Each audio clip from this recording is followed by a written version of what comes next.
Hi, I'm Stephen Reich here in Janesville, Wisconsin, to do a report on the recent Pokemon Symphonic Evolutions concert that was in Milwaukee that I went to with someone.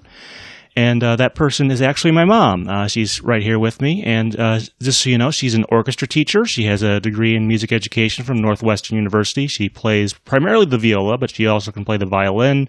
And she's dabbled in a couple of other instruments. So I'm really looking forward to get sort of a professional opinion here on the performance and stuff like that. Mom, first of all, what were your expectations going into the event yesterday?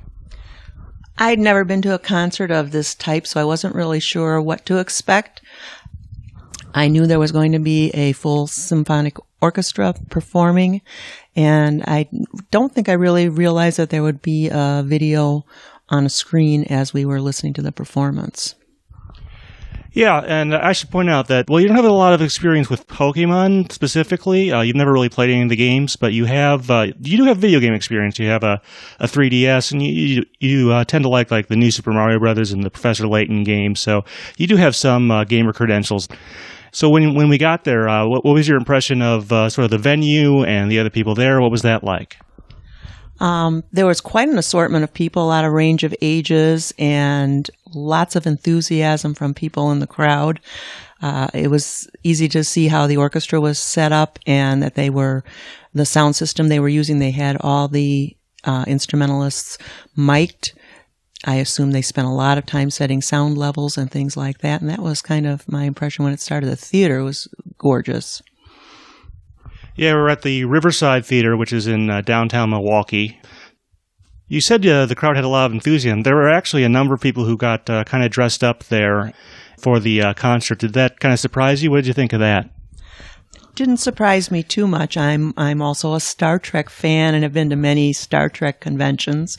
And I mentioned to Steve that it reminded me a lot of that kind of enthusiasm in the crowd with, as he said, lots of the, not costumes per se, but a lot of T-shirts and headgear in some cases.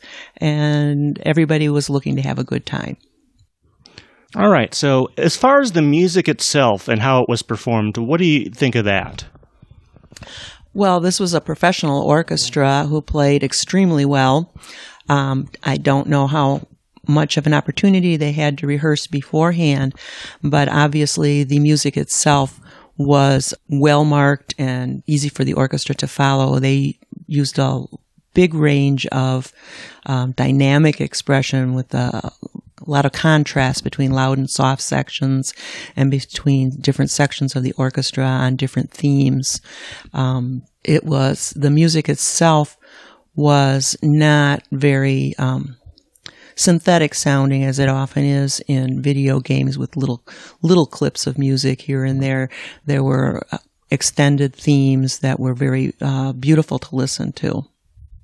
Great, yeah, I really liked the music too. Of course, I had heard a version of this concert back in D.C. last year at the World Championships, so I was more or less familiar with the repertoire. But hearing it again was really nice. You mentioned it earlier. There was a video screen that went, above the orchestra that showed various things. What were some of those things, and how did those help you out with some of the material or with your enjoyment of the concert?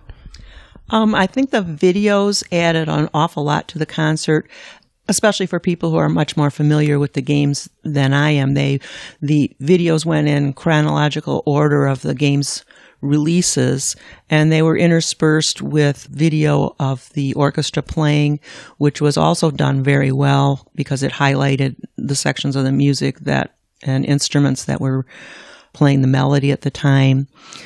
It helped me a lot, not being familiar with the games, to follow the story a little bit as it went through the different versions of the game. Yeah, it's definitely a nice feature. And, as I understand, they did the same thing. The same company, Princeton Entertainment, also did the Legend of Zelda concert series that is still going on, actually. And they used, I believe, similar mechanics there. So overall, what would you say your impression of the concert was? You sounded like you definitely enjoyed it. How does it kind of compare to maybe some other, more standard symphony concerts you've been to?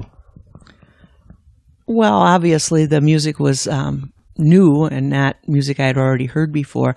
One of the things that stood out for me is that often, it seems to me in video games, the same themes are used repeatedly in different versions of the games. And in this particular concert, every single piece they performed could stand on its own and was not necessarily a lot of repetitious material of the same themes throughout the concert. So it was a lot of change as the concert went on. Yeah, I mean, there are some themes that are repeated, like the Pokemon Center theme and, the title screen theme. They often use variations of that for each one, but all the town themes, they make new ones for each generation for the cities in that game and things like that. So there's actually quite a bit of variety, especially as you move on. There's just more and more music with each game, it seems. Keep watching for more from this interview.